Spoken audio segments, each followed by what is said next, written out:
Merci, Monsieur Clairaut. Monsieur le Président, est-ce que je peux vous inviter à prendre une bonne dizaine de minutes pour répondre aux questions?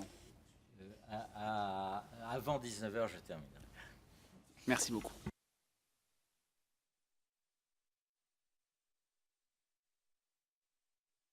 Complet sur le problème des handicapés. Nous avons déjà parlé de ce que vous avez appelé les bons élèves.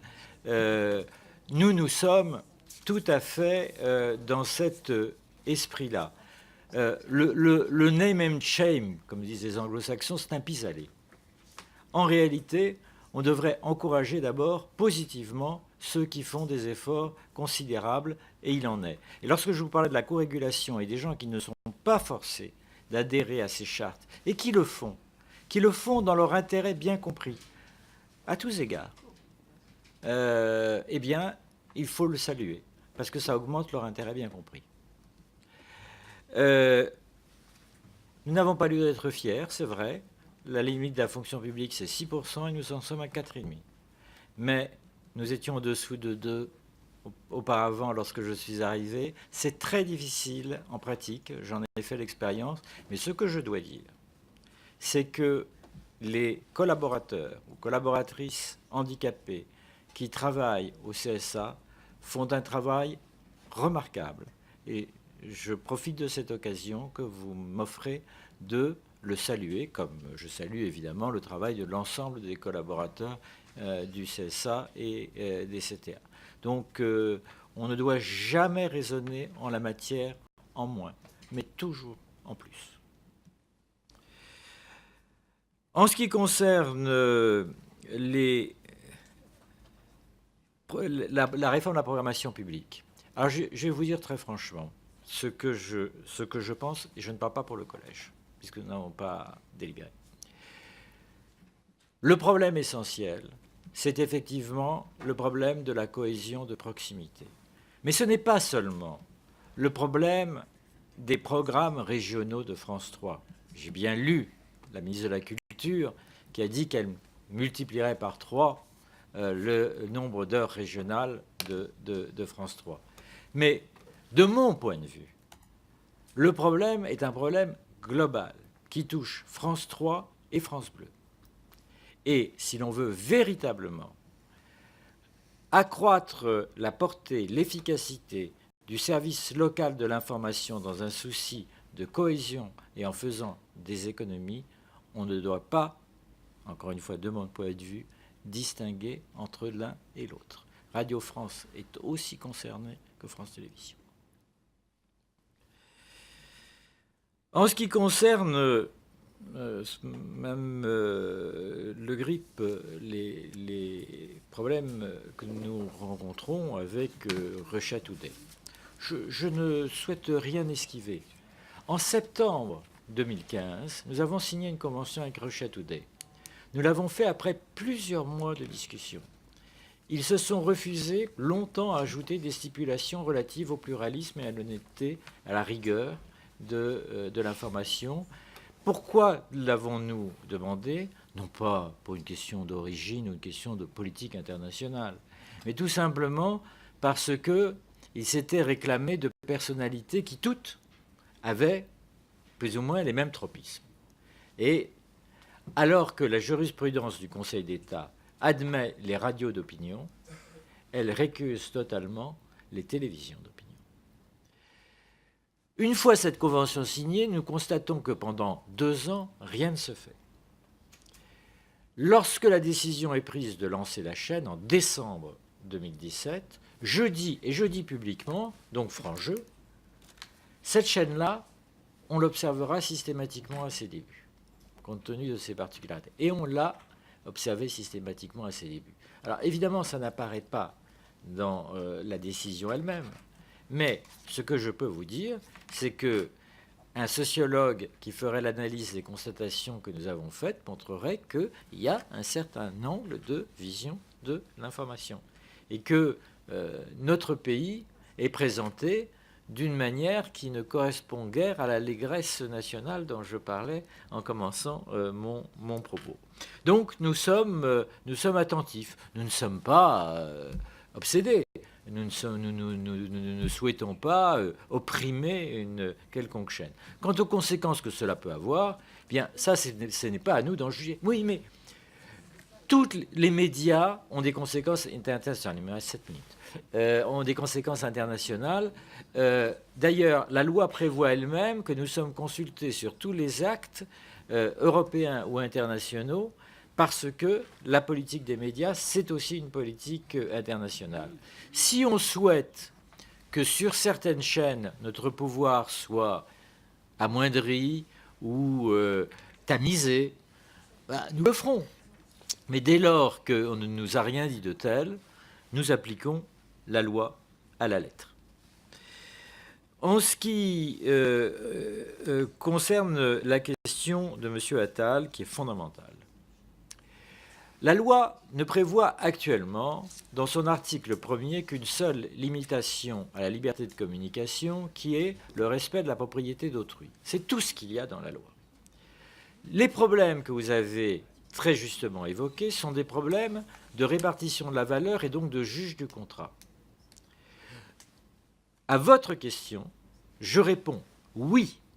Si nous voulons intervenir dans ces problèmes de répartition de la valeur, nous avons besoin du législateur. D'ailleurs, je crois savoir qu'une société d'ayant droit a déposé un amendement en ce sens. Et ça coïncide tout à fait à ce que je vous ai dit au début de mon exposé, à savoir que la possession et l'usage des droits est un des leviers fondamentaux de la régulation. En ce qui concerne l'étude dite Construire le meilleur, nous avons mentionné le public, mais c'est vrai que nous ne l'avons pas mentionné comme acteur. Comme une variable. Pardon ? Oui, comme une variable. Oui, comme une variable, me précise Anissa Zeglache. D'abord, ce n'est pas nous. C'est le CSA Lab. Des experts qui se sont réunis, qui ont fait une analyse matricielle extrêmement élaborée, je serais bien incapable de la faire en ce qui me concerne, ils ont fait des choix dont j'ai trouvé certains, pas celui-ci en particulier, peut-être un peu contestables. Mais c'est la méthode qui le veut, la méthode dite de futurible. Et tout de même s'il y a de la rhétorique, je le concède aisément, dans ce genre de présentation, lorsqu'on a 3 solutions, et que bien entendu, il y en a une qui est une solution repoussoire. C'est pas très politique. Et ça montre au fond que le CSA Lab n'est pas très politique. Il est formé d'experts et qui n'hésitent pas à utiliser des ficelles un peu grosses peut-être. J'espère bien que le scénario de fracture ne correspondra jamais de près ou de loin à la réalité, mais je pense qu'il vaut mieux maximiser ses craintes que les esquiver. Enfin, j'arrive quasiment au bout. En ce qui concerne le rôle des femmes, je voudrais dire que, et notamment la publicité, je voudrais dire que, en fait, j'ai pris 2 initiatives en arrivant. La première, c'est de créer le groupe de travail éducation aux médias. La deuxième, c'est droits des femmes. Et je pense que c'est un des domaines où nous avons fait le plus de progrès. Est-ce que la situation est encore aujourd'hui admissible ? Non. Nous avons encore beaucoup de progrès à faire. Mais ce que je peux vous garantir, c'est que le groupe de travail, sa présidente, et si je puis m'exprimer ici en personne, moi-même, nous y attachons une importance considérable. Sur le conseil de déontologie de la presse, nous ne demandons pas mieux que d'être aidés et que d'être appuyés. Votre question me fait me souvenir de discussions qui avaient lieu, ce n'est pas secret, au sein d'une commission qui avait été réunie il y a maintenant une douzaine d'années, où on s'était posé cette question d'unifier le contrôle déontologique. Et on avait fait référence à un certain nombre de déclarations, notamment d'instruments internationaux, qui avaient défini les objectifs de la déontologie de la presse.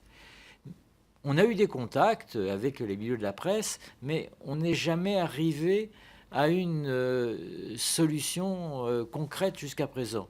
je ne désespère pas. Je discute avec des spécialistes comme M. Josse ou d'autres de ces questions. Et puis, je dois vous dire que les problèmes de la presse ont aussi en partie leur spécificité. Et il faut savoir distinguer entre les problèmes de l'image, du son et du signe. Ce ne sont pas les mêmes. En tout cas, pas entièrement les mêmes. Je crois que je suis arrivé au bout et qu'il est 18h58. Monsieur Clairaut voulait une précision sur le canal 14, je crois. Ah, pardon, je ne suis pas arrivé au bout. Alors, pardon. 14. Sur cette question, je ne saurais répondre, puisque la question se pose de savoir s'il y aura des suppressions de chaînes. On peut le dire. La question se pose. Elle a été posée par d'autres que nous. Par conséquent, elle est susceptible d'être soumise à l'examen du Conseil. Et la loi m'interdit strictement d'évoquer les questions susceptibles d'être soumises à cet examen. Bien, Monsieur le Président, je vous remercie non seulement pour cette audition, mais également pour l'ensemble du travail que vous avez pu faire à la tête du CSA ces dernières années. Et je sais que ce travail doit encore fructifier dans les mois prochains, dans les mois qui arrivent, puisque effectivement nous sommes à l'aune de ce grand chantier. Et nous avons eu l'occasion d'échanger il y a un an, très précisément à ce propos-là, Je m'en souviens fort bien. de la rénovation de la régulation à l'ère du numérique. Et nous comptons donc bien sur vous pour nous accompagner ces prochains mois. Mais nous sommes heureux de vous retrouver. Est-ce que je puis me permettre, sans impertinence, de dire à quel point nous aussi, de notre côté, nous comptons sur vous, sur votre commission, sur vous-même, Monsieur le Président, car nous vivons sur cette réforme une période qui est encore une période d'incertitude. Et je dois dire que si on ne devait pas déboucher sur une démarche